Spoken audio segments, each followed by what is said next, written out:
And I think that pretty much covers everything. So I hope you guys have a really good night and enjoy the show.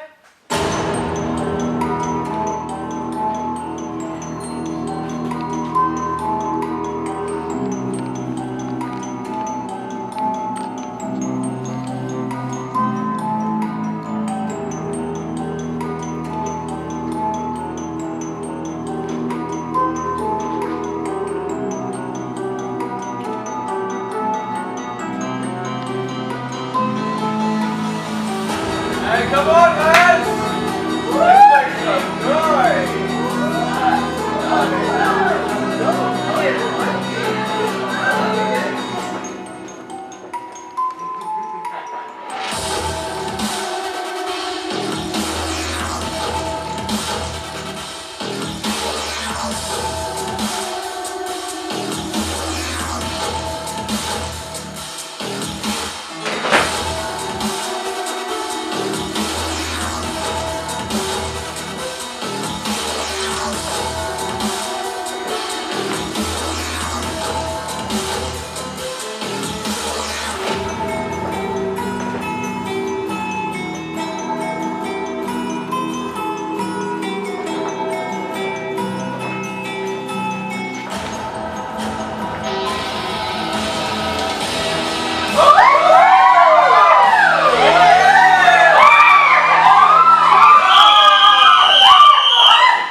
My lord.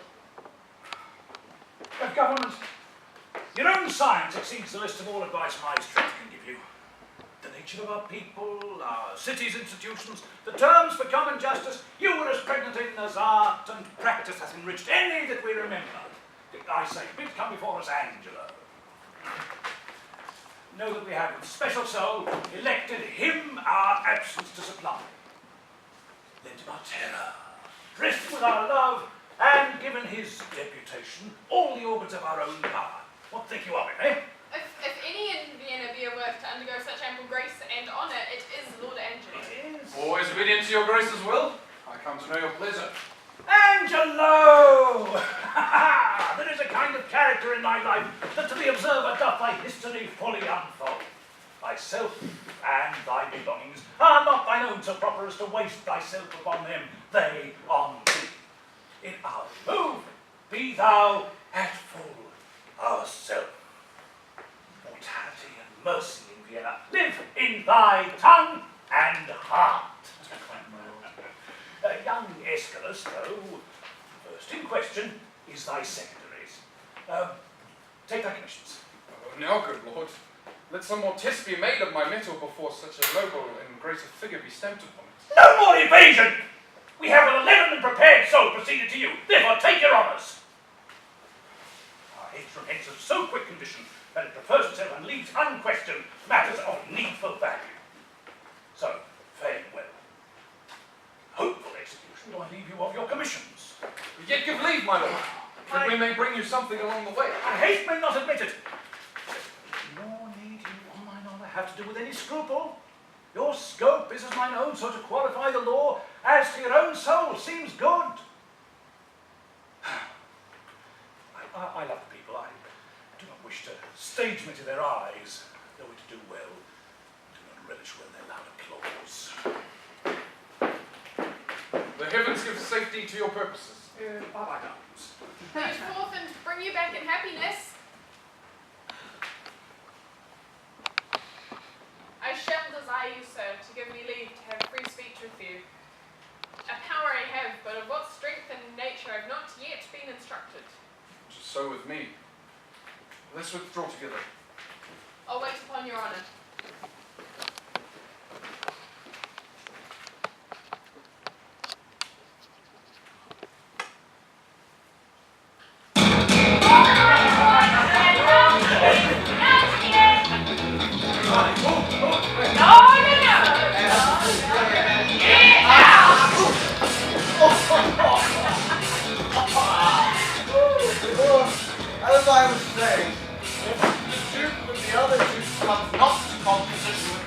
Hungary.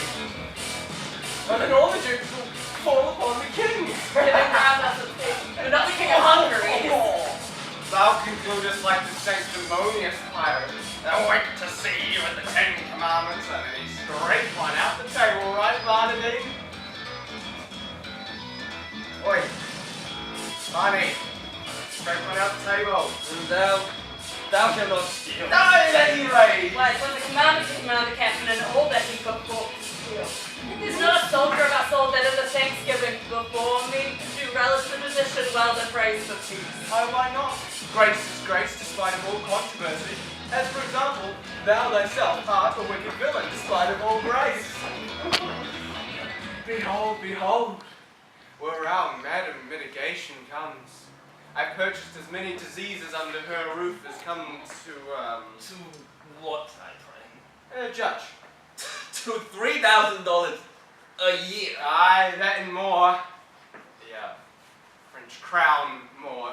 Say, my herpes have started bleeding. How are yours? Thou art always figuring diseases in me, but I am sound. Oh, disgusting. Piety hath made a feast of thee.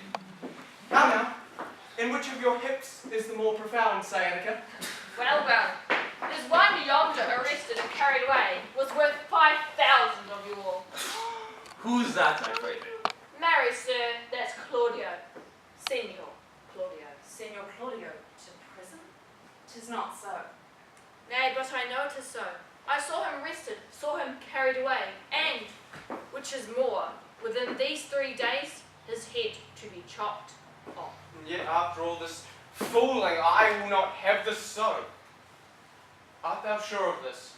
I am too sure of it. And it is forgetting Madame Juliet with child. Believe me, this might be so. He promised to meet me here 2 hours since, and he is ever precise in his promise-keeping.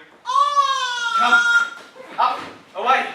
Let us learn the truth of this. Thus, what with the war, what with the sweat, what with the gallows, and what with the poverty?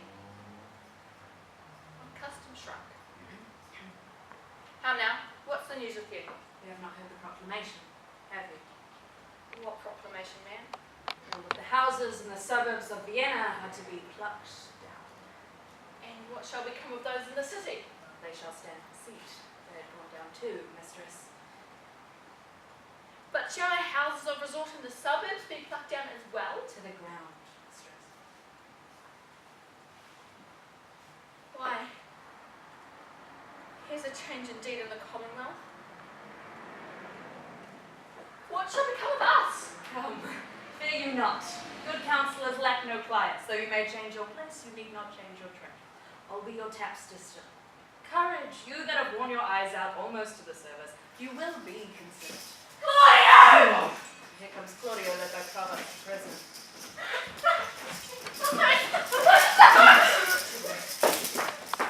Wrong. Fellow! Why dost thou show me thus to the world? Bear me to prison where I am committed. I do it not in evil disposition, but from Lord Angelo by special charge. Thus can the demigod authority make us pay down our offence by weight of the words of heaven. On whom it will, it will. On whom it will not. So yet still 'tis just. I have it out! Claudio! Whence comes this restraint? From too much liberty, my Lucio. Liberty our natures do pursue. Like rats that ravin down their proper bane. A thirsty evil. And when we drink, we die. I could speak so wisely under arrest and sin for certain of my own creditors. Yet to say the truth, I have as lief have the property of freedom as the morality of imprisonment. What's thy offence, Claudio? But to speak of would offend again. Oh, theft.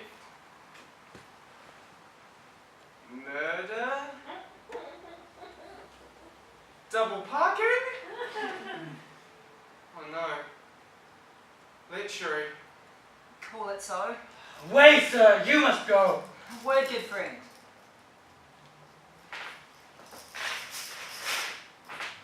A word with you, Lucio. 100, Claudio. Thou do you any good. Is lechery so looked after? Thus stands it with me. Upon a true contract, I got possession of Juliet's bed. You know the lady. She is fast, my wife! Save that we do the denunciation lack of outward order, but it chances the stealth of our most mutual entertainments. With character two grocers, rest upon Juliet. And the new deputy, now for the Duke, who, newly in the seat, that it may know he can command, let it straight feel the spur. Whether the tyranny be in his place or in his eminence fills it up, I stagger in. And this new governor awaits me all the enrolled penalties, and for a word, puts the drowsy and neglected act freshly upon me. Send after the Duke. Appeal to him. I have done so, but he is not to be found. I prithee thee, Lucio, do me this kind service. This day my sister should the cloister enter, and there receive her approbation. Acquit her of the danger of my state, implore her in my voice that she makes friends with the strict deputy, bid herself assay him. I have great hope that in her youth that there is a prone in speechless dialect such as move men. Besides, she hath prosperous art when she played with reason and discord, and well she can persuade. I pray she may, as well as for the encouragement of the like who stand under this grievous imposition, as for the enjoying of thy life, which I should be sorry should be thus foolishly lost. I'll to her. Thank you, good friend Lucio. Thank you. Come, officer. Away.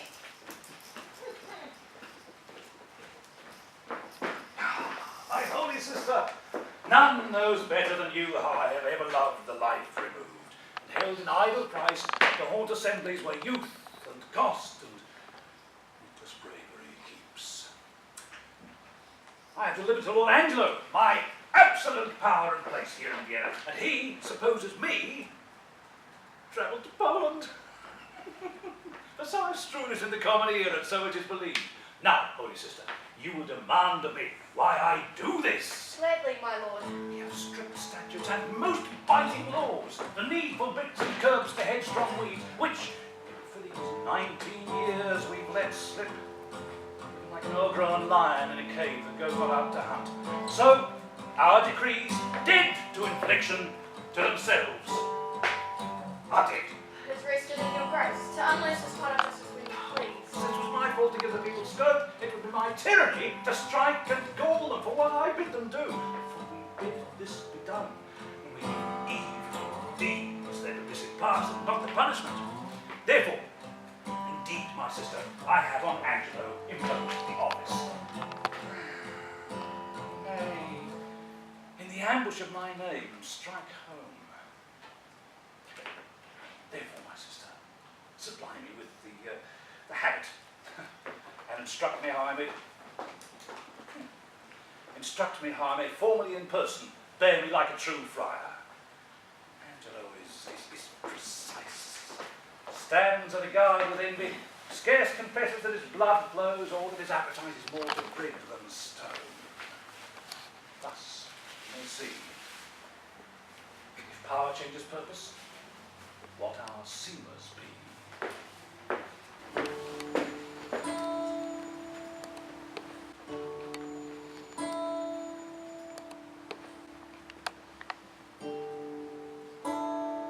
And have we none no further privileges? Not these large enough. Yes, truly, I speak not as desiring more, but rather wishing a more strict restraint upon the sisterhood, the votaress of St. Clair.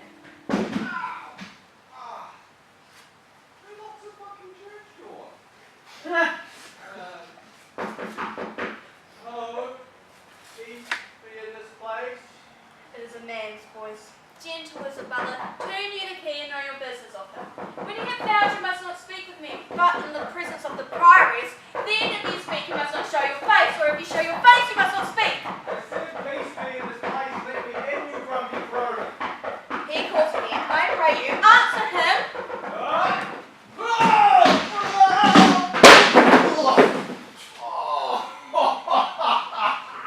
Peace and prosperity, who is it that calls? Hey, over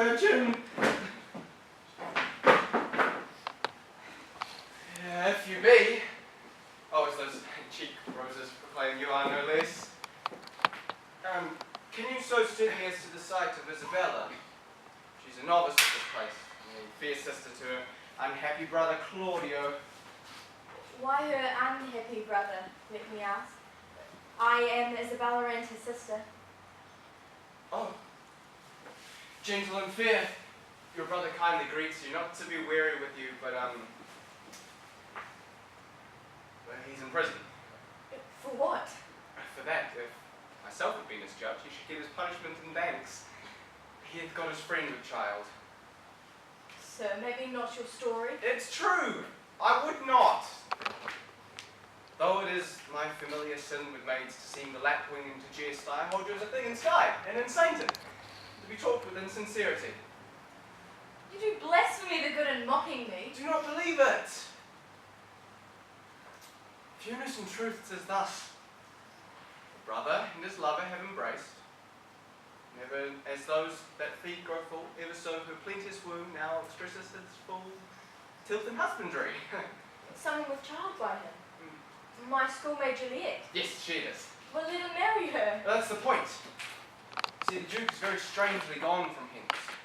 In his place in the full line of his authority governs Lord Angelo, a man whose blood is very snowdrop and never feels the wanton stings and motions of the sense easy to fear to use their liberty, and picked out an act under whose heavy sentence your brother's life falls into forfeit. He arrests him on it, to make an example. All hope is gone, unless you have, by the grace of your fair prayer, to soften Angelo. And that's my pith of business twixt you and your brother. Doth he so seek his life? Has censured him already. And as I hear, the provost already has a warrant for his execution. Alas, what poor abilities in me to do him good. Oh, say the power you have. My power. Alas, I doubt. No. See, our doubts are traitors. Oft make us lose what we oft might win by fearing to attempt. Go to Lord Angelo. Let him learn to know that when maidens sue, men give like gods, but when they weep and kneel, all their petitions are as freely theirs as they would owe them. I'll see what I can do. I will about it straight. Commend me to my brother. Soon at night I'll send him certain word of my success. Sorry about that. And let it keep one shape till custom make it their perch and not their terror. Ay, but yet let us be keen, and rather cut a little than fall and bruise to death.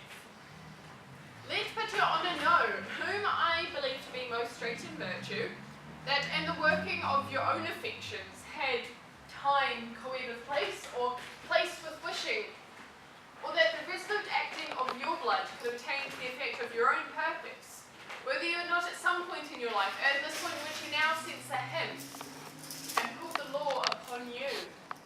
'Tis one thing to be tempted, Aeschylus, another to fall. You may not so extenuate his offence, for I have had such faults.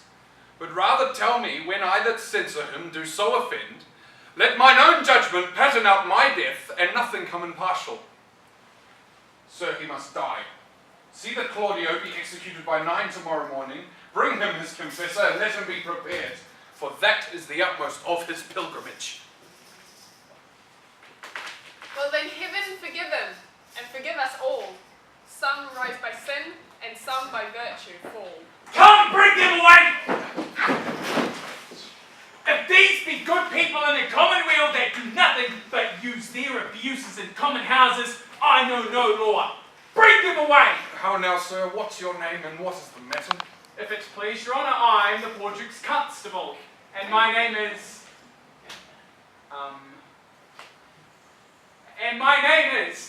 Elbow's instructions. I do lean upon justice, sir, and bring before your good honour 2 notorious benefactors.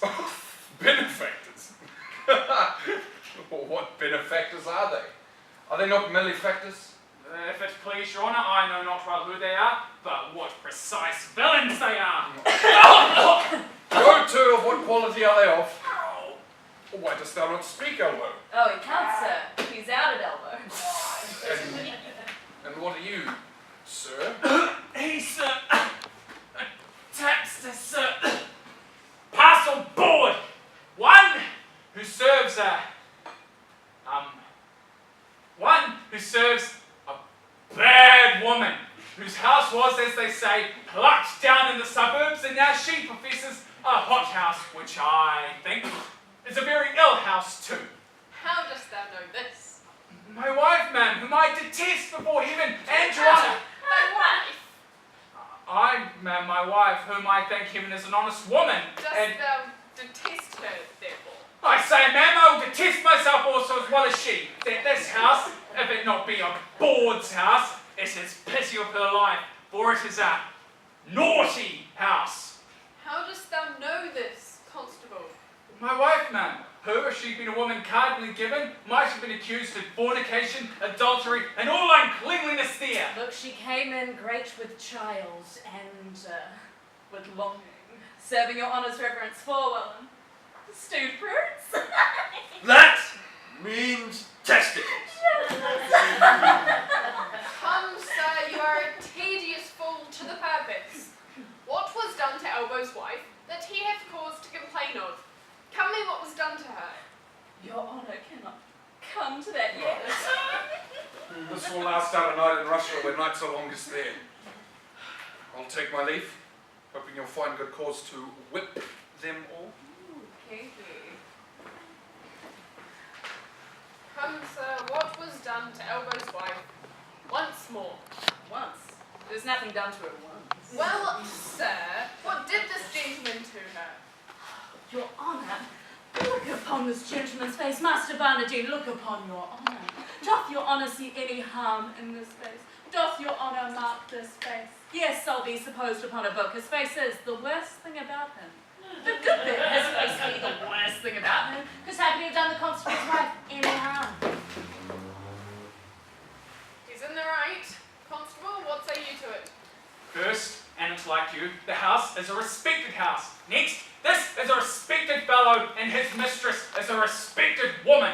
If it took you whatsoever, you'd have your action of slander too. Mary, I thank your good worship for it. What is your worship's pleasure I shall do with this wicked caitiff? Truly, officer, because he hath some offences in him that thou wouldst find if thou couldst. Let him continue in his courses till thou knowest what they are. Mary, I thank your good worship for it. Thou seest now, thou varlet, what's come upon thee. Thou art to continue, thou varlet! Thou art to continue! What was your mistress's name? Mistress Overdone? Hath she had any more than one husband? 9, ma'am. Overdone by the last. Come hither, Master Barnardine. Master Barnardine, I would not have you acquainted with tapsters. No, they will draw you, Master Barnardine, and you will hang them. So let me see no more of you. Get you gone. I thank your worship. For mine own part, I never come into any room of the tap house. But I'm drawn in. Well, no more of it. Farewell.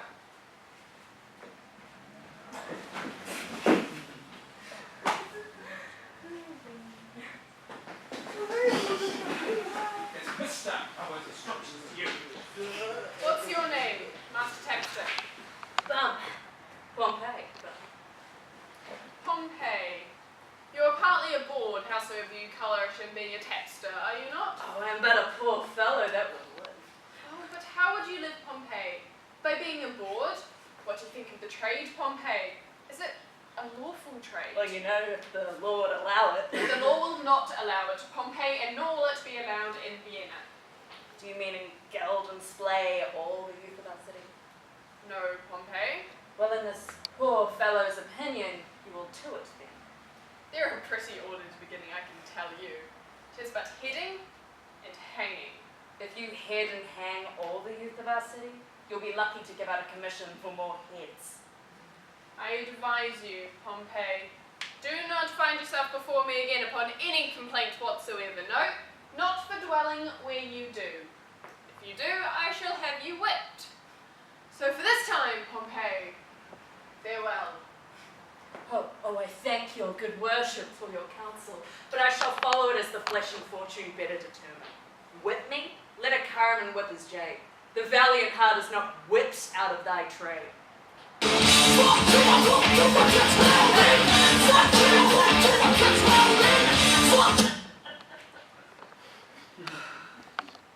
It grieves me for the death of Claudio. There is no remedy. Lord Angelo is severe, it is but needful. Mercy is not itself, but oft looks so. Pardon is still the nurse of second woe. But yet, poor Claudio, there is no remedy. I'll know his pleasure. Maybe he'll relent. Alas, he hath but as offended as in a dream. All sects, all ages smack of this vice. And he to die for it. Now, Provost, what's the matter? Is it your will that Claudio should die tomorrow? Thou not order. Did I not tell thee yea? Why dost thou ask again? Lest I might be too rash. For I have seen, under your good correction, when after execution, judgment hath repented o'er his doom. Go to and let that be mine. Do your office, or give up your place. Crave your honour's pardon. Here is the sister of the man condemned, desires access to you. Have your sister? I, my good lord, a very virtuous maid. To be shortly of the sisterhood, not already. Well, let it be admitted.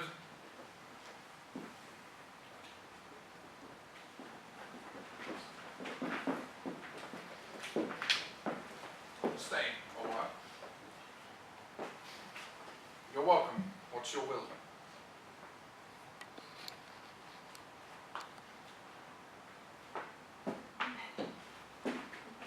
I am a woeful suitor to your honour. Please but your honour hear me. I have a vice that I most abhor and most desire should me the blow of justice, for which I would not plead, but that I must. I have a brother who is condemned to die. I beseech you, let it be his fault and not my brother. Heaven give thee moving graces. Condemn the fault, and not the actor of it. Why, every fault's condemned, here it be done. Just but severe law. I had a brother then. Heaven keep your honour. What are you doing? Give him over so. Tell him again. You are too cold. Treat him. To him I say.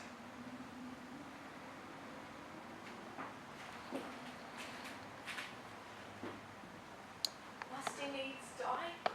Aiden, no remedy. Yes, truly, I do think that you might pardon him, and neither heaven nor man grieve at the mercy. I will not do it. But can you if you would? Look, what I will not, that I cannot do. But might you do it, and do the world no wrong? No ceremony that great ones long has become them with one half so good a grace as mercy does. Your brother is forfeit of the law. You but waste your words. Okay, all the souls that were forfeit ones. And he, that might the vantage best have took, found out the remedy. How would you be if he, which is the topper of judgment, should but judge you as you are? Think on that, and mercy then will breathe within your lips like man you made. Be content, Ferdinand. It is the law, not I, that sends for your brother. Were he my son, brother, or kinsman, it should be thus with him. And he must die tomorrow. Tomorrow, that's sudden, spare him. He's not prepared for death. Shall we serve heaven with less respect than we do minister to our poor selves? But think you, who is it that has died for this offence? There's many that have committed it. The law hath not been dead, though it hath slept. You show some pity. I'll show it most of all when I show justice. Your brother dies tomorrow, be content. So you must be the first who gives the sentence, and he that suffers. It is excellent to have a giant's strength, but it is tyrannous to use it like a giant. Man, proud man, dressed in a little brief authority, play such fantastic tricks upon high heaven, as make our angels weep, but who with our spleens all laugh themselves mortal. We cannot weigh our brother with ourselves, because authority, though it err like others, it has a kind of medicine in itself that skins the vice of the top. Go to your bosom, knock there, and ask your heart what it doth know that's like my brother's fault. I will bethink me. Come again tomorrow. How come I'll bribe you? Good, my lord, turn back. How? Bribe me? Aye, with such gifts that heaven shall share with you, with true prayers that shall be up in heaven and enter there. Oh, come again tomorrow. Go. 'Tis well. Away. Saved your honour.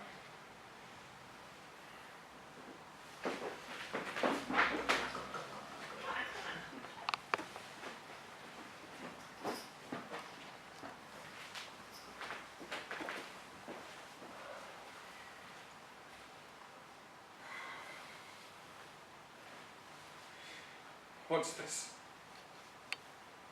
What's this? Is this her fault or mine? The tempter or the tempted? Who sins most? Not she, nor doth she tempt, but it is I. But it is I that, lying in the violet of the sun, do as the carrion does. Oh, what art thou, Angelo? Dost thou desire her for the things that make her good?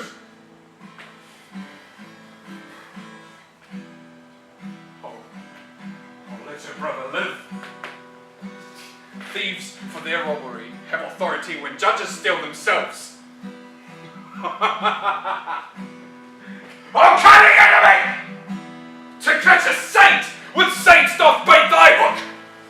Never could the strumpet with all her double art, figure, and nature once stir my temper. Yet this virtuous maid subdues me quite. Even till now, where men were fond, I smiled and wondered how.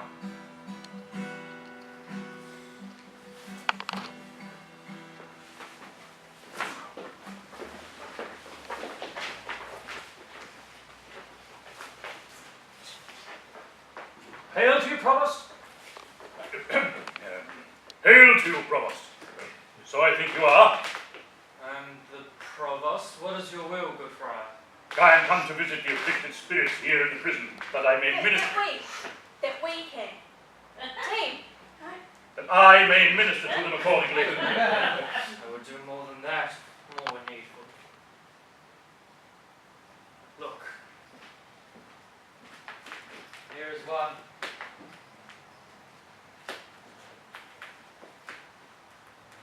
Gentlewoman of mine. She was with child. He that got it, sentenced. Repent you, fair one, of the sin you carry. Repent you, fair one. I do, and I bear the shame most patiently. I'll teach you how you shall arraign your conscience. Love you, the man that wronged you. Yes, as I love the woman that wronged him. Oh. All right then. I do repent it as it is an evil, and I take the shame with joy. So then it seems your most offensible act was mutually committed. Mutually. There was your sin not heavier kind than his. I do confess it and repent it, sister. There rest. Your partner, as I hear, must die tomorrow, and I am going with instructions to have Grace go with you. Doing must die tomorrow. No, injurious love that respites me alive. Whose very comfort is still a dying horror.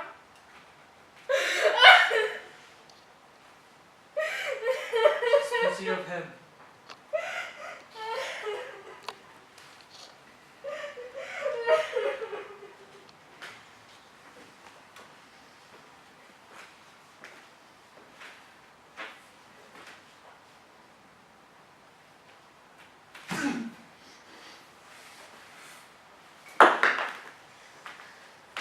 When I would pray and think, I would think and pray to several subjects. Heaven hath my empty words, whilst hearing not my tongue. Anchors on Isabel. Oh, Isabel, heaven in my mouth, as if I did but only chew his name. And in my heart, the strong and swelling evil of my conception. Why does my blood thus muster to my heart, making it both unable for itself and dispossessing all my other parts of necessary fitness? So play the foolish throngs with the one that swoons. Come on to help him, and cut off the air by which he should revive.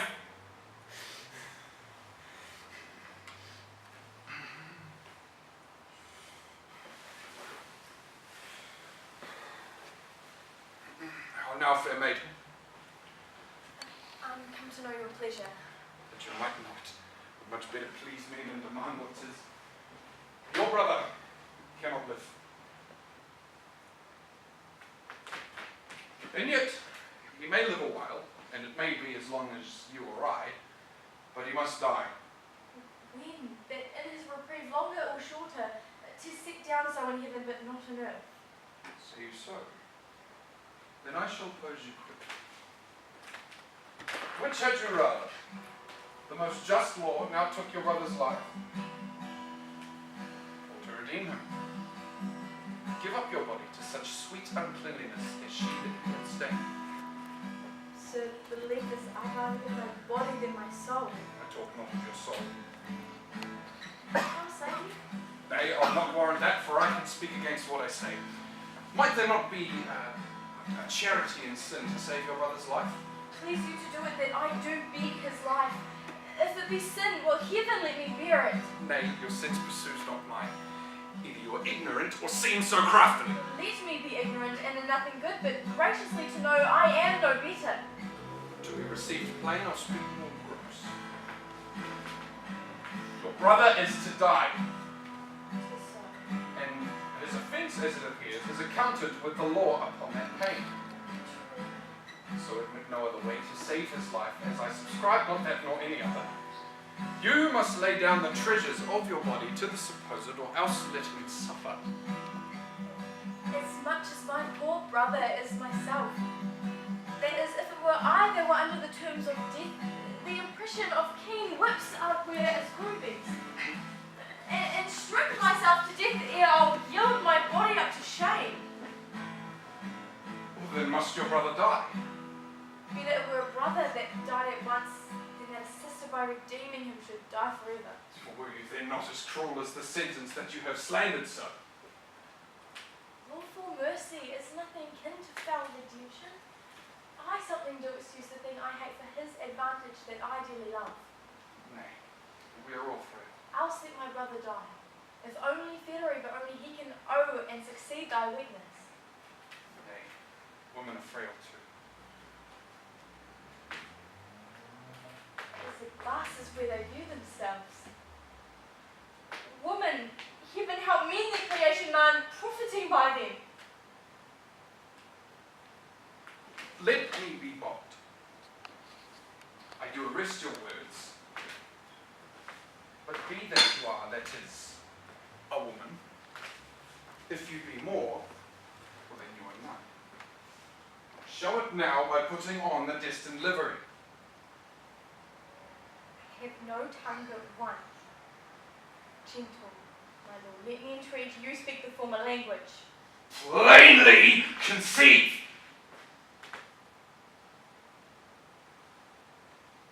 I love you. My brother did love Juliet, and you tell me he shall die for it. Or he shall not, Isabel. If you give me love. I know your virtue had the license in it, which seems a little fouler than it is to pluck on others. Believe me, on my honor, my words express my purpose. Little honor to be much believed. The most pernicious purpose. See me. I will proclaim thee, Angelo, look for it. Sign me with a present pardon for my brother, or with an outstretched throat. I'll tell the world aloud what man thou art. Who will believe thee, Isabel? My unsoiled name, the austereness of my life, will sow your accusation overweight. And now, I give this my sensual rest the right. thy consent to my sharp appetite. Give up thy body to my will, or else he must not only die the death, but thy unkindness will his death draw out to lingering sufferance.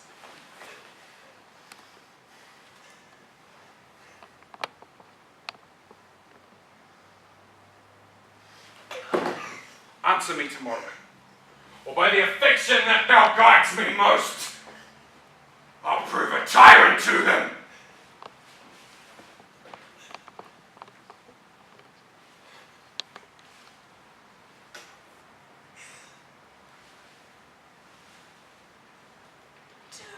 To whom should I complain? Did I tell this? Who would believe me? Peerless now that bear in them one and the self same tongue, bidding the law make courtesy to their will.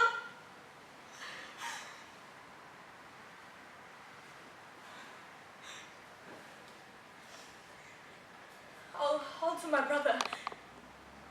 Though he had fallen by prompture of the blood, yet hath he in him such a mind of honour, that had he 20 heads to tender down on 20 bloody books, he'll yield them up before his sister should her body stoop to such abhorred pollution. Then Isabel lived chaste and brother died. I'll tell him yet of Angelo's request and fit his mind to death for his soul's rest. More than our brother is our chastity.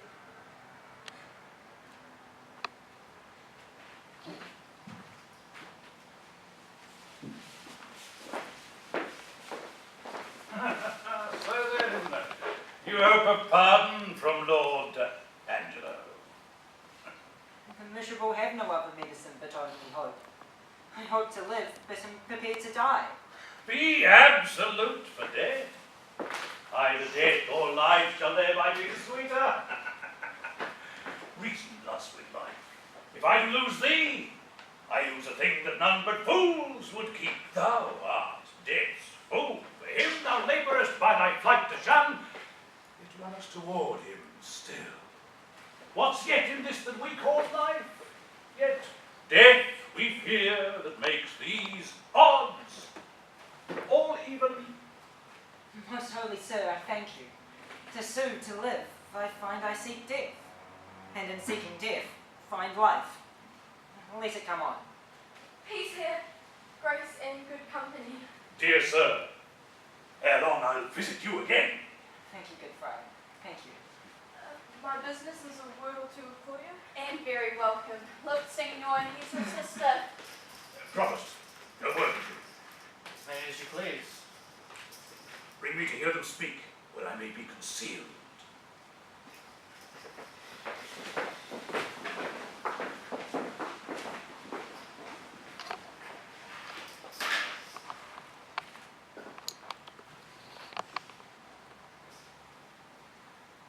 Now, sister, what's the comfort? As most comforts are, most good indeed. Lord Angelo, having affairs to heaven, intends you for his swift ambassador, we shall be in everlasting leisure. Therefore your best appointment make with speed. Tomorrow you set on. Is there no remedy? None, but such remedy as to save a head to cleave a heart in twain. What is there any? Yes, brother, you may live. There is a devilish mercy in the judge if you'll implore it that will free your life but fetter you till death. But in what nature? Let me know the point. Do fear thee, Claudio, and I quake, lest thou with feverish life shouldst entertain. Darest thou die, the sense of death is most in apprehension. Why you give me this shame? Think you I can a resolution fetch from flowery tenderness? If I must die, I'll encounter darkness as a bride, and hug it in my arms. There spake my brother, yet my father's grave did utter forth the voice. Yes, thou must die. Thou art too noble to conserve a life in base appliances.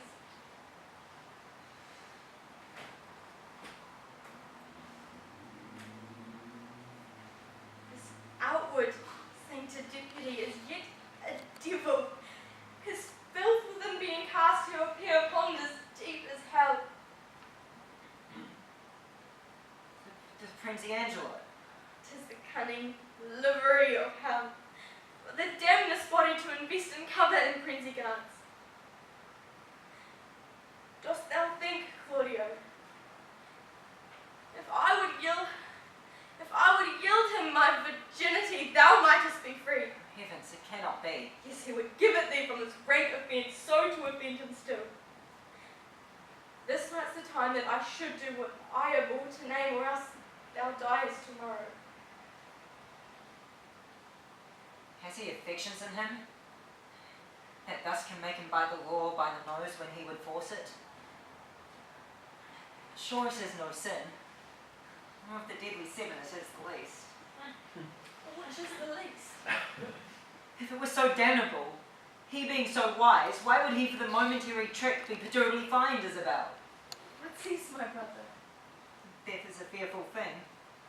And shamed life a hateful. Aye, but to die and go we know not where. To lie in cold obstruction and to rot. To be imprisoned in the viewless winds, or blown with restless violence round about the pendant world. And in certain port, imagine howling. It is too horrible.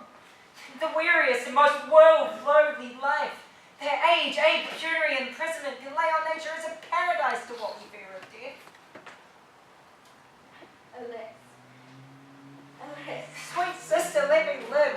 What sin you commit to save a brother's life, nature dispenses with the deed so far it becomes a virtue.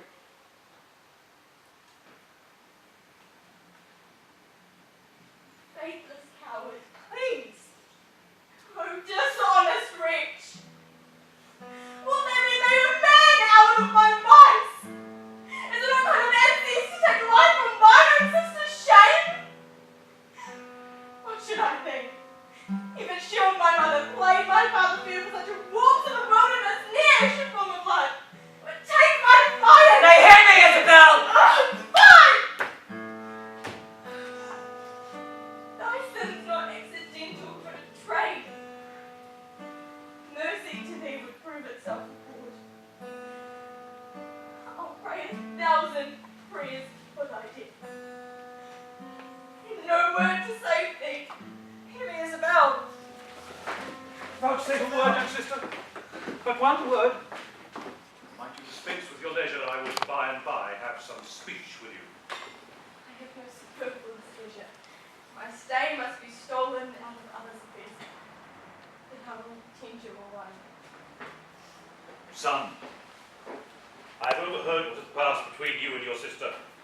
Angelo never had the purpose to corrupt her, only he hath made an essay of her virtue. Do not satisfy your resolution with hopes that are fallible. Tomorrow you must die. Go to your knees and make ready. I'm so out of love with life, how soon to be rid of it. The assault that Angelo had made to you, fortune hath conveyed to my understanding, and but that frailty hath examples for his falling, I shouldn't wonder at Angelo. Going to resolve him. I'd rather my brother die by the law than my son be unlawfully born. But oh, how much is the good Duke deceived in Angelo? If ever he returned and I could speak to him, I'll open my lips in vain or discover his government. Angelo will avoid your accusation. He made trial of you only. Therefore, fasten your ear on my advisings. To the love I have in doing good, a remedy presents itself. I do make myself believe that you may most uprighteously do a poor wronged lady a merited benefit. Save your brother from the angry law. Do no harm to your own gracious person, and much please the absent Duke. Let me hear you speak further. Have you not heard speak of Mariana? She should, as Angelo, have married, between which time of the contract and the limit of the solemnity, her brother Frederick was wrecked at sea, having in that perished vessel the dowry of his sister. But mark how heavily this befell the poor gentlewoman. There she lost a noble and renowned brother, with him the portion and sinew of her fortune, her marriage dowry, with both her convenant husband, this well-seeming Angelo. Can this be so? Did Angelo so leave her? Left her in tears, dried not one of them with his comforts, swallowed his vows whole, pretending in her discoveries of dishonour. What a merit were it indeed to take this poor maid from the world. What corruption in this life that will let this man live? It is a rupture that you may easily heal, and the cure of it not only saves your brother, but does you no dishonour in doing so. Show me how, good father. This forenamed maid hath yet in her the continuance of her first affection. Go you to Angelo, answer his requirings with a good obedience, agree with his demands. We shall advise this wronged maid to stead up your appointments. Go in your place. By this is your brother saved, the poor wronged Mariana advantaged, and the corrupt deputy scaled. The doubleness of the benefit defends the deceit from reproof. What think you of it? The image of it gives me content already. It lies much in your holding up. Haste you speedily to Angelo. I shall presently to St. Luke's. There at the moated grange resides this dejected Mariana. At that place, call upon me. And haste you speedily with Angelo. I thank you for this comfort. Farewell. Come your way, sir! Oh, bless you, good Father Friar. And you, good brother father. What offence hath this woman made you, sir? Woman. Oh, yes, woman. It's as plain as the moustache on her face. How do you do it? I mean, sir, he. She. Oh, she Get had. your pronouns right. Yes, sir. She had offended the law, sir, and we take her to be a thief too. The evil that thou doest, that is thy means to live. Go mend, go mend. Indeed, sir, it does stink of some sort, sir, but I will prove that it will. Nay, if the devil have given thee proofs for sin, thou wilt prove his. Away with her to prison, officer. Correction and instruction must both work ere this rude beast will profit. She Rude must beast. before the deputy. Sir, he has given a warning. The deputy, he cannot abide a whore master. Falling and its needles and Wait. I spy confident. I want to hurt you It's just a gentleman and a friend of mine. Scream in my name, I'm gonna touch you, get under your skin. I want to taste you and my lips are venomous poison. I'm poison.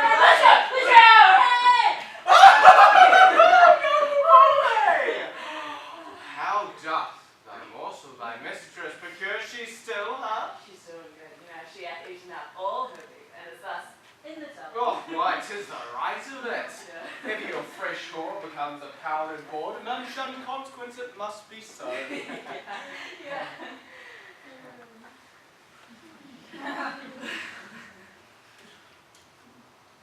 Hearts going to prison, Pompey.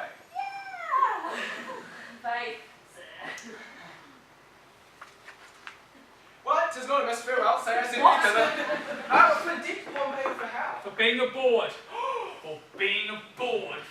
No, well, if imprisonment be the due of a board, why 'tis her right. I was hoping your good worship would be my bail.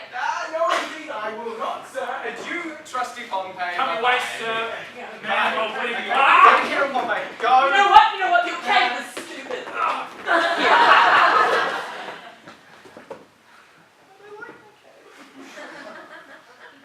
Oh, bless you, good Father Friar. And you, sir. Say, Friar, what news of the Duke? I know none. Can you tell me of any? Well, see, some say he is with the Emperor of Russia. Others some that he's in Rome, but where is he, think you? I know not. But wheresoever he is, I wish him well. You know, it was a mad, fantastical trick of his to steal from the state and usurp the beggary he was never born to. Lord Angelo dukes it well in his absence. It puts transgression to it. A little more leniency toward lechery would do no harm in him. It is too general a vice, and severity must cure it. Yes, in good sooth, Father, the vices of a great kindred. It's quite well allied and impossible to extort it so. They say this Angelo was was not made between a man and a woman in that downright way of creation. Is this true, think you? How should he be made, sir?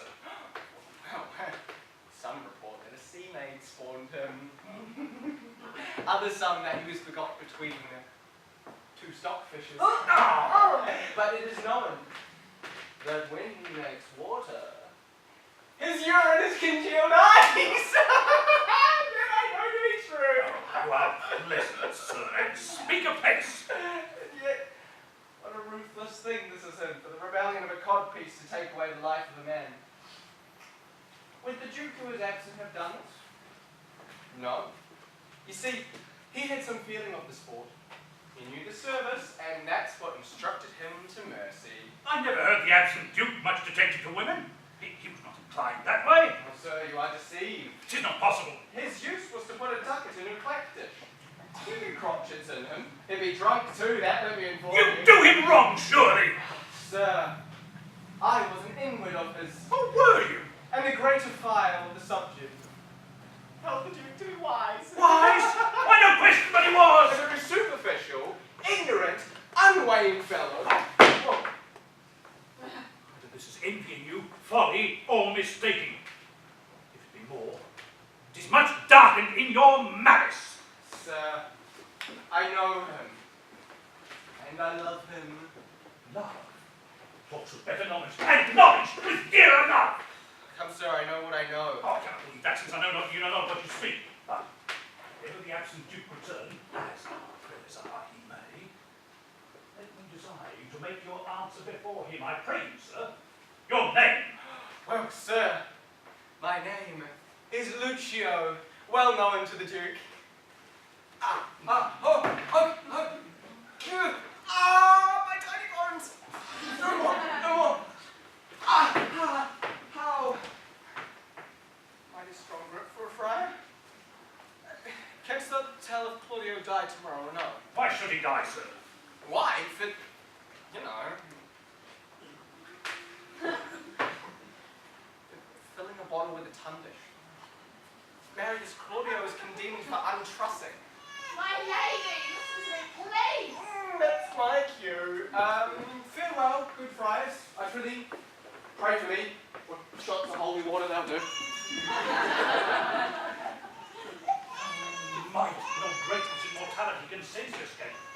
What king so strong can tie the door up in a slanderous tongue?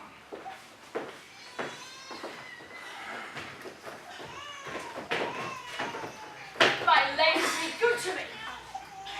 Your honour is accounted an honest woman. Good my lady. Mr. McMurphy swear and play the tyrant. Board of 11 years continuance. May it please your honour. Good my lady, this is what Lucio's word against mine. Mistress Kate Caton was with child by him in the Duke's time. I have kept it since, and see how he goes about to abuse me. Bring him before us. Away with her to prison. My lady, please! Think of the child, my lady!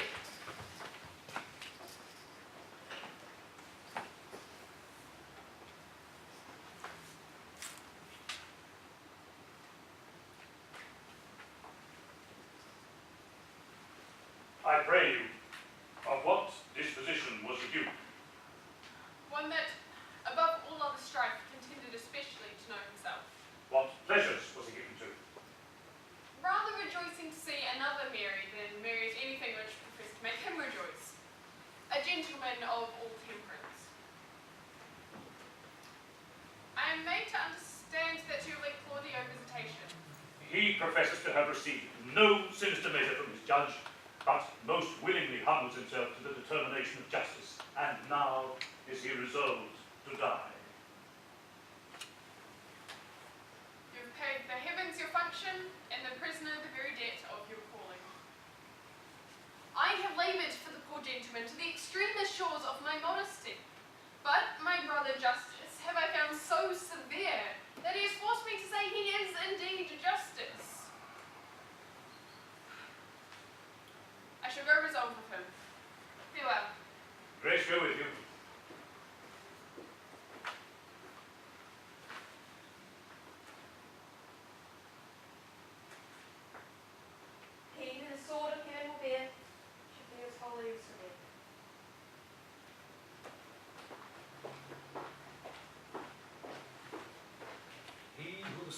heaven you wear should be as holy as severe. 'Twice triple shame on Angelo to weed my vice and let his grow. Craft against vice I must apply. Tonight with Angelo shall lie his old betrothed but despised. So disguised shall by the disguised pay with falsehood, false exacting, and perform an old contract.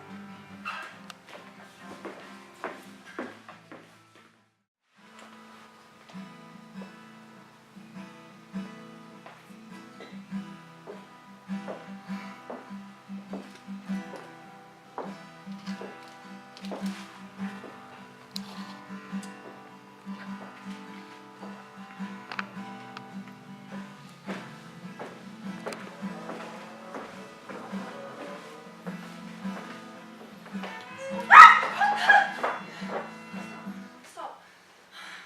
I cry you mercy, sir. Well could wish you had not found me here so musical. 'Tis good, though music oft has such a charm to make bad good and good provoke to harm. I pray you, hath anybody inquired for me here today? No, you have not been inquired after. I've sat here all day. I do constantly believe you. Oh, the time has come even now. I shall crave your forbearance a little. Maybe I will call upon you anon for some advantage to yourself. I'm always down to you. Very well met and welcome. What is the news from this good deputy? He had the gardens secured with brick, and into the vineyard is the planted gate. There have I made my promise upon the heavy middle of the night to call upon him. In action all of precept he did show me the way twice. That is well borne out. I've not yet told Mariana words. I pray you, be acquainted with this maid. She comes to do you good. I do desire the light. Do you persuade yourself that I respect you? Good for it, I know you do. Take then this your companion by the hand, who hath a story ready for your ear. I shall tend your leisure.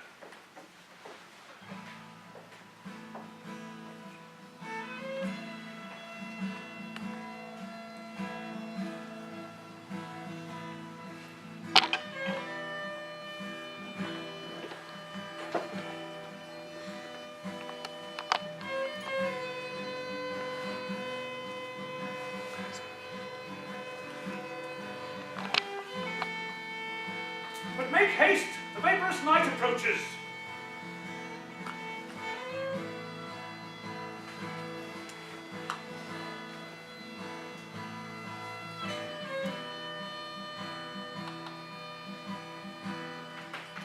Ah, welcome. How agreed? She'll take the advice upon you, Father, if you advise it. Yes, yes. Little have you to say to him, but soft and low. Remember now my brother. Fear me not. No, gentle daughter, fear not you at all. He is your husband on a pre-contract. To bring you thus together, 'tis no sin, sith that the justice of your title to him doth flourish the deceit. Come, let's go. Our corns to reap, for yet our tithes to sow.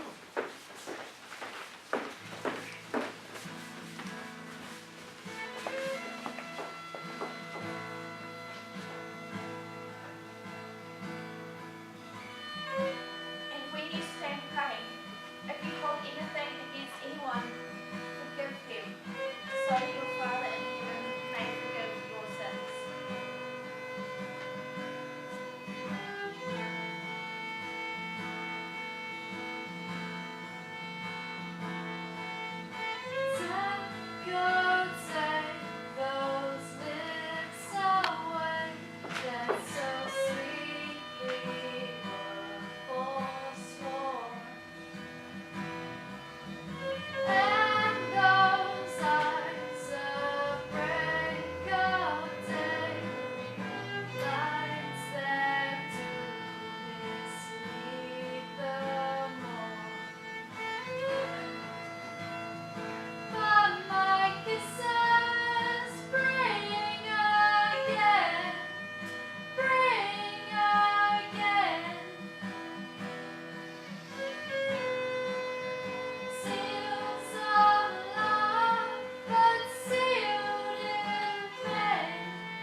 Come hither, madam.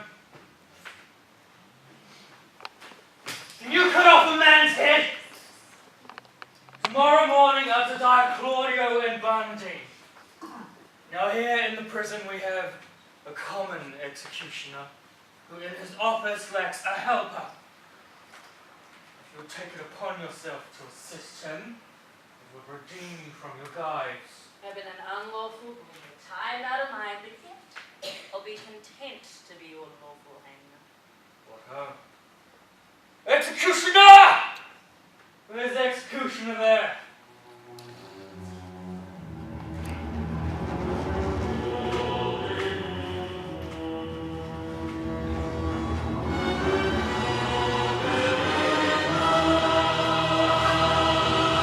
Marco! Where art thou, Marco? Oh my gosh. The correct response is Polo. Sirrah! Here's a lass will help you in your execution tomorrow. Now! Good favour, sir. Surely a good favour you do have. Not that you don't have a hanging look about you. Say, call your occupation a mystery? Aye, man. Mystery. Every true man's apparel fits your thief. If it be too big for your thief, your true man thinks it little enough. But if it be too little for your thief, your true man thinks it big enough. And so every true man's apparel fits your thief. Are you agreed? Fine. I'll be your lawful hangman, but only because I find it a more penitent trade than your board. Sirrah, provide your block and your axe tomorrow at 4 o'clock. Come on, board. I shall instruct thee in my trade. What are you doing?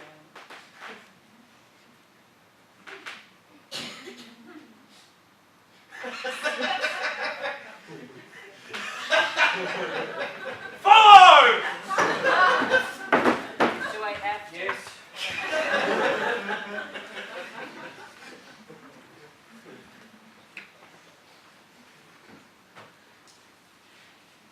The one has my pity.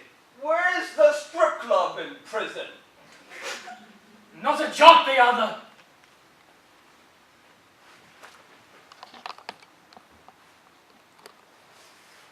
Look. There's the warrant. Claudio, before thy death.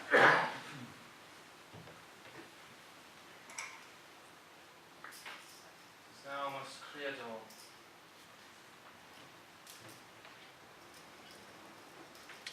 By 8 tomorrow, thou must be made immortal.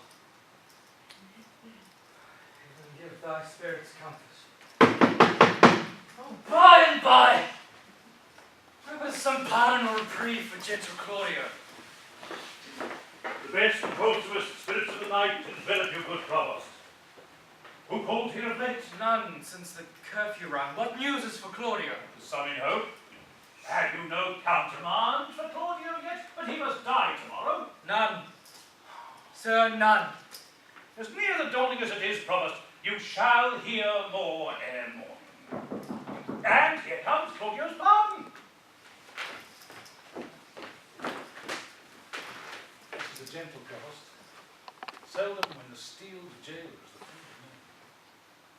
This is Claudio's pardon, purchased by such sin which the pardoner himself was in.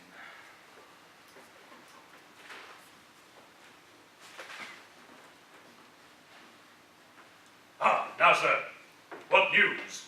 Lord Angelo will be like thinking me remiss in mine office. Comes at me with this unwanted putting on. Thinks it strange that he's not used it before. Whatsoever you may hear to the contrary, let Claudio be executed by 4 o'clock, and in the afternoon Bernardine. Thus, fail not to do your office, as you will answer it at your peril. What say you to this, sir?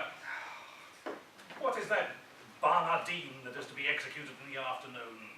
Director McLean, give me a laptop. Man that apprehends death no more dreadfully than a drunken sleep. Careless, reckless, and fearless of what's past, present, or to come, insensible of mortality, desperately mortal. Hath he borne himself penitently in prison? How seems he to be touched? Drunk. Many times a day, if not many days, entirely drunk. We very oft await him, as if to take him off to execution, even showed him a seeming warrant for it, if it had not moved him. More with him anon. I will lay myself in hazard. Claudio, whom here you have the warrant to execute, is no greater forfeit to the law than Angelo that has sentenced him. To make you understand this in a manifested effect, I crave but 4 days' respite, under which you are to do me both a dangerous and a present courtesy. Pray, sir, what? In the delaying death, let this Barnardine be this morning executed, and his head borne to Angelo. Angelo hath seen them both, he will discover the favour. Oh, death's a great disguiser. Oh, death's a great disguiser. What do I say?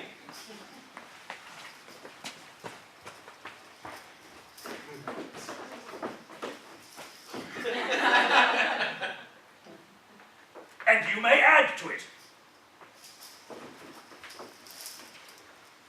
You shall find your safety manifested. If anything falls you upon this other than thanks and good fortune, by the saint whom I profess, I will plead against it with my life. Forgive me, Father, it is against my oath. You will think you have made no offence if the Duke avouch the justice of your deed. What likelihood is in that? No, not a resemblance, but a certainty. Look, look. Here, if I can get it out, is the letter. You know the character, and the signet is not strange. It is from the Duke. I know them both. The content of this is the return of the Duke. This is a thing that Angelo knows not. Call your executioner, off with Barnardine's head. I will give him a present shrift and advise him for a better place. Come away. It is almost clear dawn. I'm as comfortable here as I was in my old house before. You know, I would have thought it was Mistress Abaddon's old house. We'd be there here all the time. Is that your shop? Bring Barnardine hither. Barney! Master Barnardine! What? Would you be so kind as to come down and be hanged? A pox in your throat. Who makes that noise there? What are you? Your friends, sir? The hangmen? Would you be so kind as to come downstairs and be put to death? Away, you rogue! Away! I'm sleepy. Tell me must awaken next quickly too. Barney, come down, be hanged, sleep after. Piss off! Go and tell the feature. He's not going to be happy. Oh, tough shit. Barney, come on. Come on, Barney. Here we go.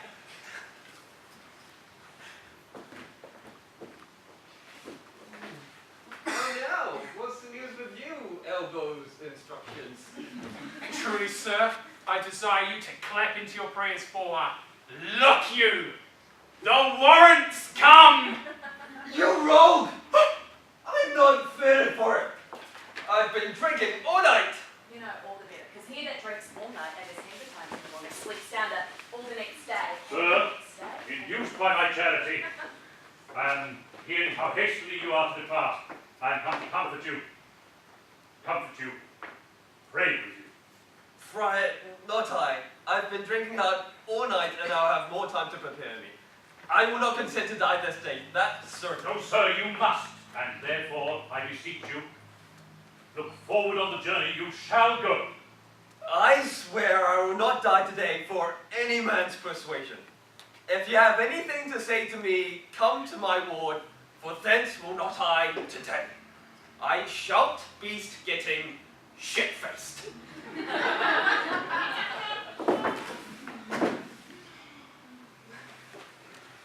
Meet to live or die. Oh, rattle hard. After him, fellows, bring him to the block. Not that it'll be hard to get him, will it? Yeah.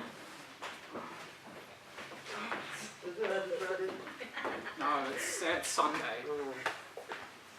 Now, sir, how do you find the prisoner? Creature unprepared, unmeet for death, and to transport him into mine views were damnable.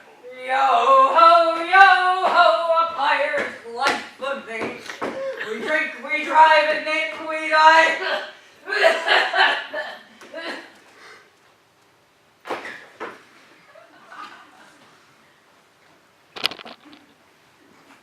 Here in the prison, Father, died just now a cruel fever, one Ragazine, a most notorious pirate, a man of Claudio's years. His hair and beard, just like of his colour, almost as though they were twins of the same actor. What if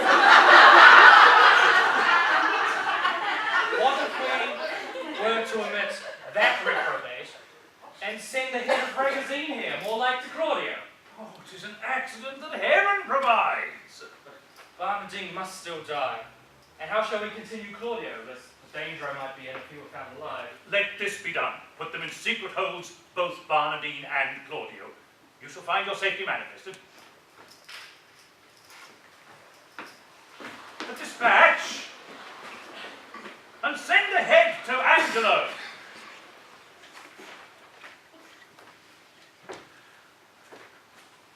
Now, I write them to Angelo.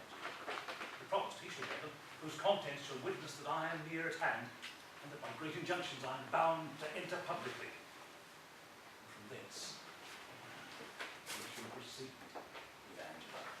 I'm okay, me hearties. Wait, what?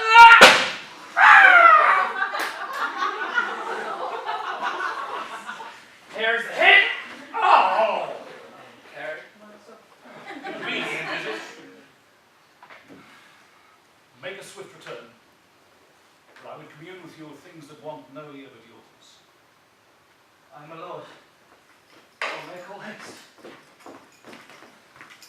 And when you stand praying, if you hold anything against anyone, forgive them, so that your Father in heaven may forgive your sins.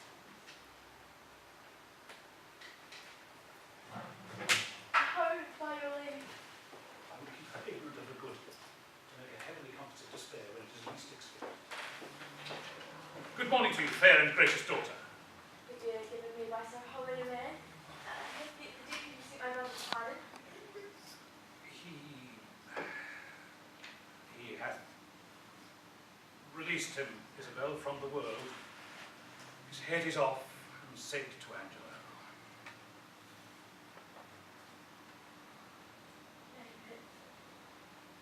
It is not so. It is no other.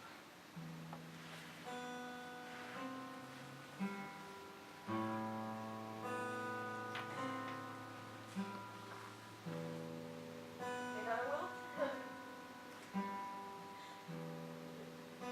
Pluck out his eyes! Unhappy Claudio! Injurious world! Damned Angelo! Richard Isabel! Ah! This nor hurts him, nor profits you a jot. Forbear it, therefore. Give your cause to heaven. The Duke comes home tomorrow. May dry your eyes, and you shall have your bosom on this wretch, grace of the Duke, and revenges to your heart. I am directed by you. This letter then to Friar Peter give, to Sister Francesca give. 'Tis that she sent me of the Duke's return. Say by this token that I desire her company at Mariana's house tonight. Her cause and yours I'll perfect the sister withal, and she shall bring you before the Duke. For my poor self, I am confined by a sacred vow and shall be absent. Stephen! Right. Where is the provost? Not within, sir. Oh, pretty Isabel. I am pale that my heart see thine eyes so red. Thou must be patient. And by my troth, I love thy brother.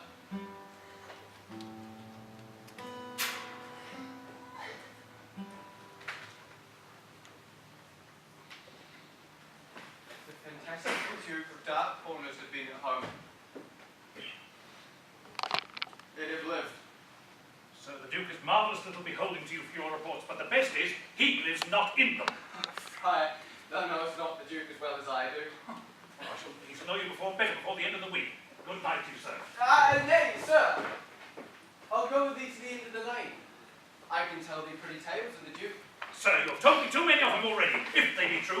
If not, none were enough. I was once before him. Getting a witch for a child. Did you such a thing? Where? Yes, it is. But I was fain to forswear, else he would have married me to the rotten midler. Sir, your company is fair and honest. Fare you well. No, by my troth, I'll walk with you. If bawdy talk offend you, will have very little of it. Oh! Nay, friar, I am a kind of bird. I should sit.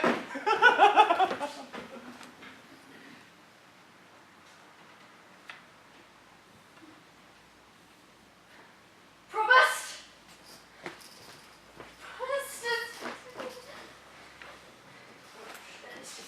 Hurry up!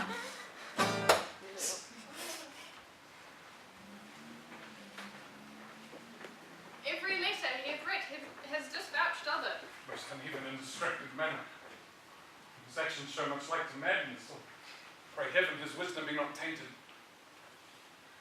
And why meet him at the gates to redeliver our authorities there? And why should we proclaim, within an hour of him entering, that any who crave redress of injustice should exhibit their petitions in the street? He does show his reason for that. To have a dispatch of complaints and deliver us from devices hereafter, which will then have no power to stand against us. Lord, I beseech you, let it be proclaimed betimes in the morn, I'll call you at your house, and give notice to such men of sort and suit as are to meet him. I shall so. Farewell. Good night. This deed unshapes me quite. Makes me dull to all proceedings. A deflowered maiden by an eminent body that forced the law against it. But that her tender shame will not proclaim against her maiden loss. Oh, how she might tongue me. Yet reason dares her no. For my authority bears that of a creeded bog, which no scandal once can touch, but confounds the breather.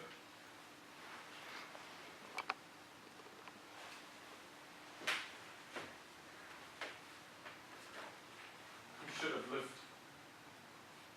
Save that riotous youth, with dangerous sense, might in times have taken revenge by so receiving a dishonoured life. Would yet he had lived. Alack, when once our grace we have forgotten, nothing goes right. We would not.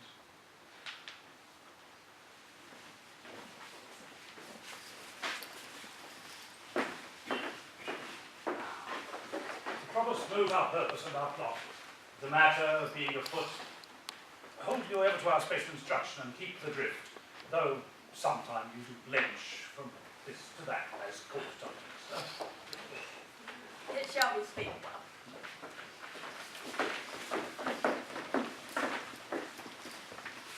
Speak so entreaty. Yea, Lord. I would say the truth, but to accuse him so, that is your part. Yet I am advised to do it. He seeks to veil full purpose. Be warned by him. Besides, he tells me that if he speak against me on the adverse side, I should not think it strange.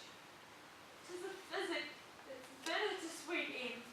Come, I have found you understand my spirit.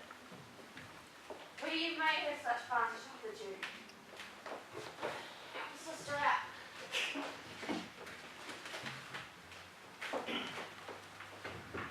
He shall not pass you. Come, away.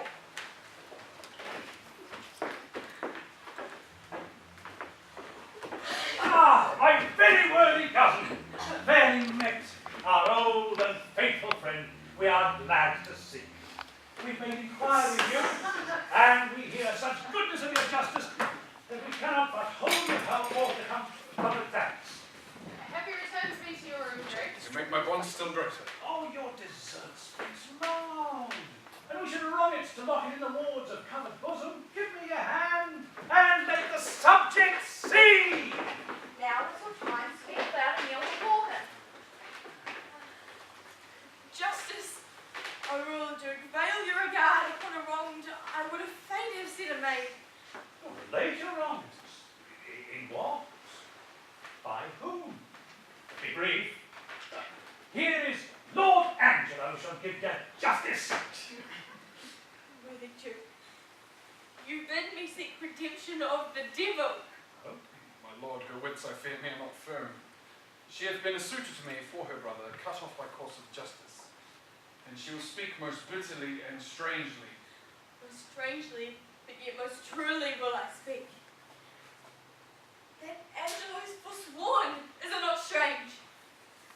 That Angelo's a murderer, is it not strange? That he's an adulterous thief, a hypocrite, a virgin violator, is it not strange and strange? It is 10 times strange. It is not truer that he is Angelo, then this is all as true as it is strange. Away with the poor fool. She speaks this in the infirmity of sense. I conjure thee that thou believest, that thou neglect me not, that there is another comfort in this world. Make not impossible that which but seems unlike, 'tis not impossible. But one, the wickedest caitiff on the ground may seem as shy, as just, as grave, as absolute as Angelo. Well, even so may Angelo in all his dressings and forms be an arch villain. Believe it, royal prince, if he believes he's nothing, but he's more, had I more name for badness. If she be mad, as I believe no other, she must be taken hence from... Worthy Duke, harm not on that. Not in our banished reason for inequality. Many that are not mad have sure more lack of sense. What would you say?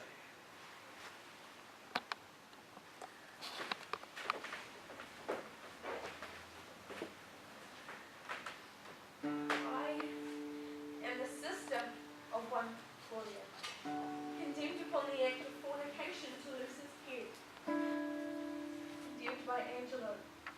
I, in probation of sisterhood, was sent to by my brother, one Lucio. Oh, that's I! And in like with Grace, I came to her from Claudio, desired to try the great fortune with Lord Angelo here, for a poor brother's pardon. That's him. Is that? You were not bid to speak. Ah, but nor was I wish to hold my peace. I wish it now then! Okay.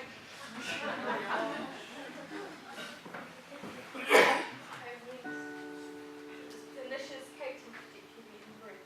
To seek the needless process by. How I persuaded, how I prayed and kneeled, how he rebelled and how I replied, but this was of much length. The vile conclusion I now begin with grief and shame to utter. He would not, but by the gift of my chaste body, to his intemperate lust release my brother, and after much debate, by sisterly remorse feuds mine honour. And I did yield to him. But the next month of time, his purpose is lighted. He sends a warrant for my poor brother's head. By heaven, Von Rest, thou knowest not what thou speakst. If he had so offended, he would have weighed thy brother by himself, and not have cut him off. Someone hath set you on. Then, O you blessed ministers above, keep me in patience, and with right time unfold the evil which is here, wrapped up in countenance. Who knew of your intent of coming hither? One that I would be here. Friar Lodowick. A ghostly friar belike. Who knows that Lodowick? Oh, I know. Put your hands down, you are ruining my moment. Piggy, I'm in the back right. I'll stand up so you can see me. Piggy, I know him. I met him. Please, come on, my legs are getting tired. Oh, all right then. Yes! I knew him, my lord. And it is a meddling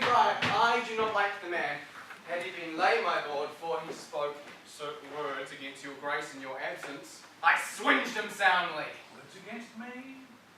This is a goodly friar. And to set on this wretched woman here against our substitute. Let this friar be found! Blessed be your royal grace. I have stood by my lord, and I have heard your royal ear abused.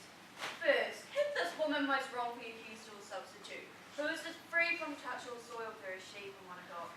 We did believe no less. Know you that friar Lodowick that she speaks of? I know him for a man divine and holy. The idiot. Upon his new request being come to knowledge that there was complaint written against Lord Angelo, come I hither. First, for this woman, to justify this worthy nobleman, so vulgarly and personally accused. Personally here to spirit to eyes till she herself confess it. Not smile at this, Lord Angelo? In this, I'll be impartial. Now, be you the judge of your own cause. No, my lord.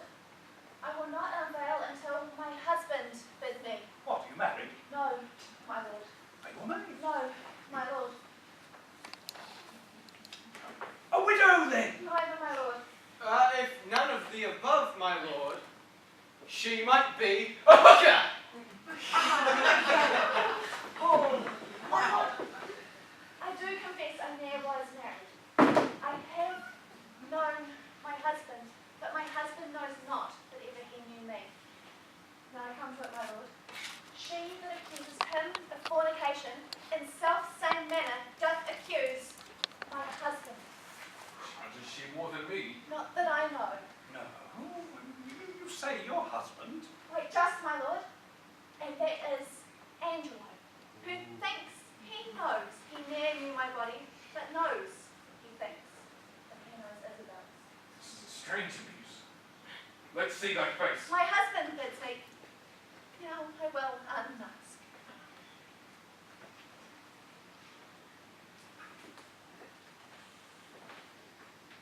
Know you this woman? My lord, I must confess I know this woman. There was some talk of marriage betwixt myself and her, which was broke off. Since which time of 5 years I never spake with her, saw her, nor heard from her, upon my faith and honour. As there comes light from heaven and words from breath, I am a fianced man's wife as strongly as words could make out vows. And last Tuesday night, in his garden house, he knew me as a wife. But smile till now. My lord, let me have the scope of justice. My patience here is touched. I do perceive these poor informal women are no more than instruments of a mightier man that sets them on. Let me have my way to find this practice out. Oh, and you shall punish them to your height of pleasure. There was a friar that set them on. Let him be sent for. I, for a while, must leave you. But stir not you till you have well determined upon these slanderers. My lord will do it thoroughly. Yes.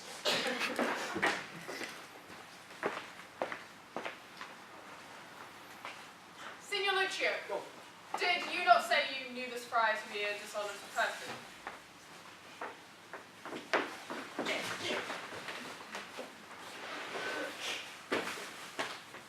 Honest in nothing but his clothes, and one that has spoke most villainous speeches of the Duke. We shall entreat you to abide here until you come and enforce them against him. We shall find this friar a notable fellow. Come, sir, did you not set these women on to slander Lord Angelo? They have confessed you did. 'Tis false. Where is the Duke?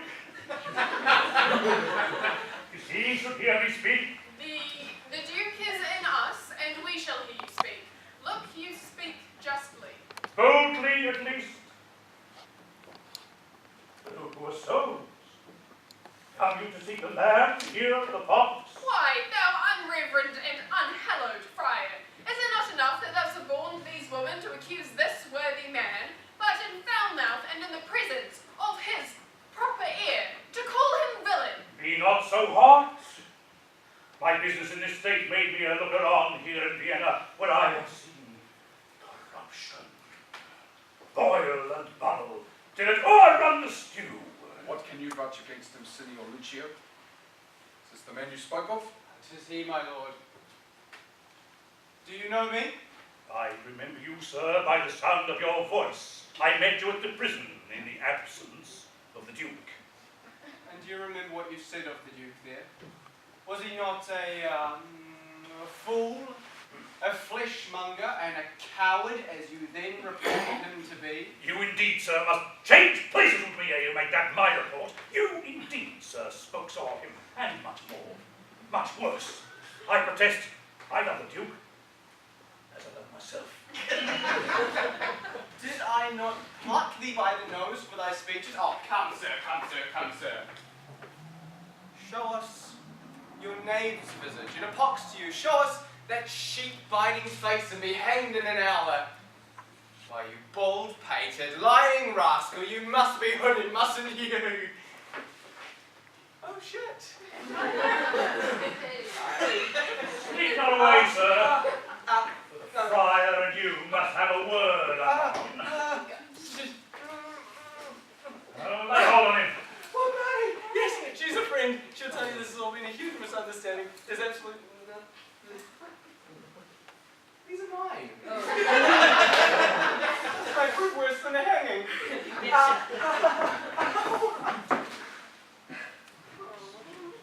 By your leave. Hast thou word, or wit, or impudence that yet can do the office?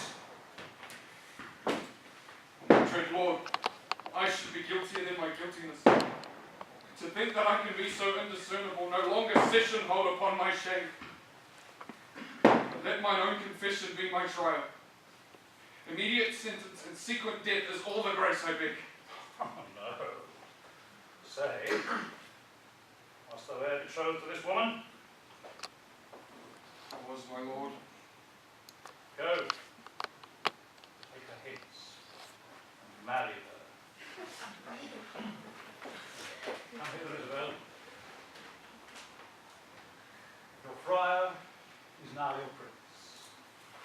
As I was then advertising and wholly to purpose, not changing heart with habit, so I am still attorney at your service. Pardon me that I have pained your unknown sovereignty. Pardon, Isabel.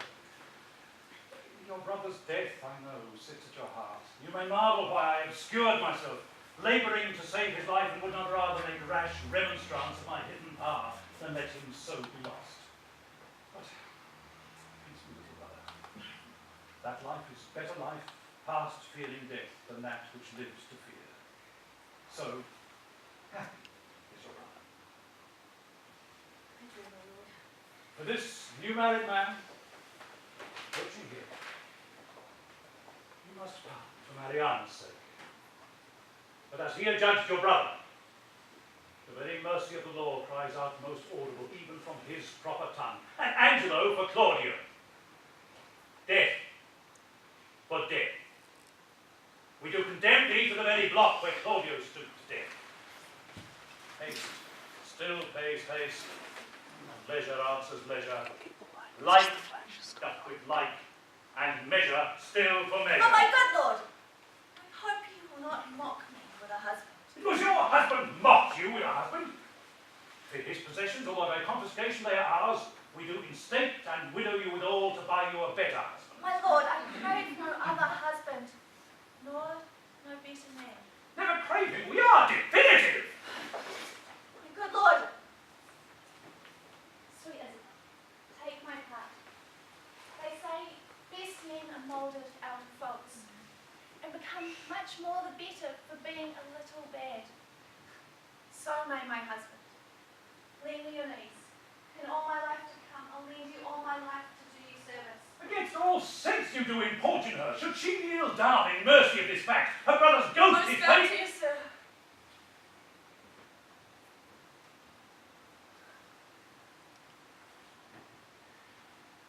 Look you upon this man as if my brother lived. I partly think a due sincerity governed his deeds till he did look on me. Since it is so, let him not die. Thoughts have no subjects. intense. Merely thoughts. Promised. How came it that Claudia was beheaded at an unusual hour? It was commanded, sir. Had you a special warrant for the deed? No, my good lord, it was by private message. For the which I do discharge you of your office. Give up your keys. Forgive me, my lord, I thought it was a fault, but knew it not. Yet did repent me while in prison, who else by private message should have died. I have reserved alive. His name is Barnaby. Go, bring him hither. Let me see his face. I am sorry that one so learned and wise as you, Lord Angelo, still have appeared, should slip so grossly both in the heat of blood and lack of tempered judgment afterward. I'm sorry of such sadness I procure, and I crave death more willingly than mercy. It is my deserving, and I do entreat it.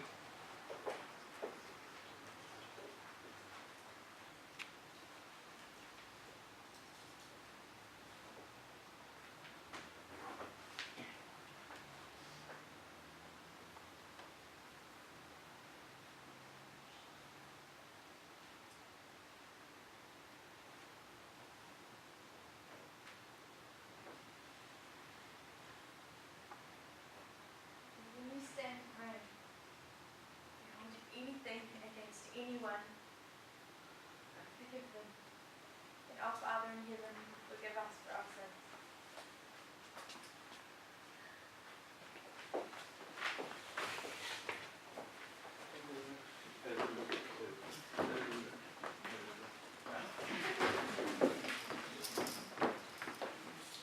There was a friar told me of this man. So no doubt said to have a stubborn soul that apprehends no further than this world. Sister, I leave him to you, advise him. All right, come on. Go to the church. What church? No, church. Holy. Jesus, God. What muffled fellow's that? There is another from the prison who should have died when Claudio was to lose his head. Almost as like to Claudio as himself. If he be like your brother, for his sake is he pardoned.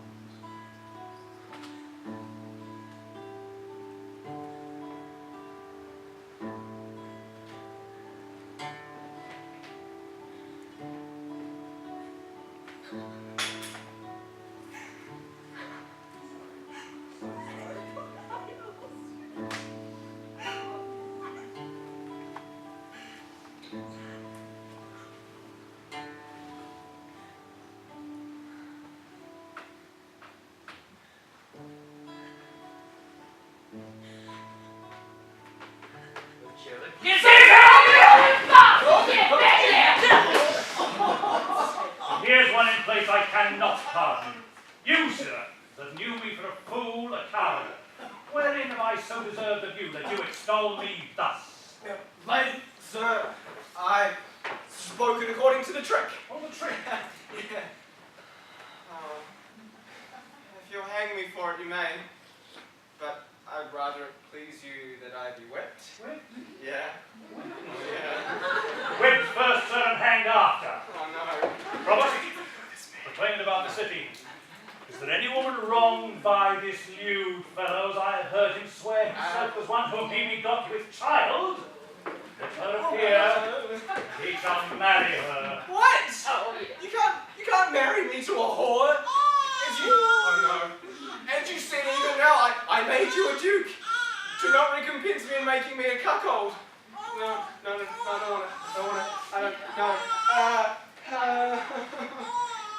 Thy other slanders I forgive, and therewithal remit thy forfeits. Oh, take it back. But by heaven, thou shalt marry her.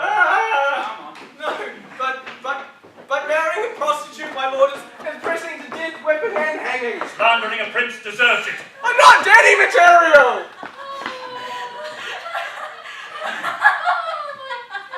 Bye, Sister, also, take them to the convent of the Holy Restitution. Did you say convent? I said convent. No. Take me back to prison. Please take me back to prison. House of contemplation and prayer.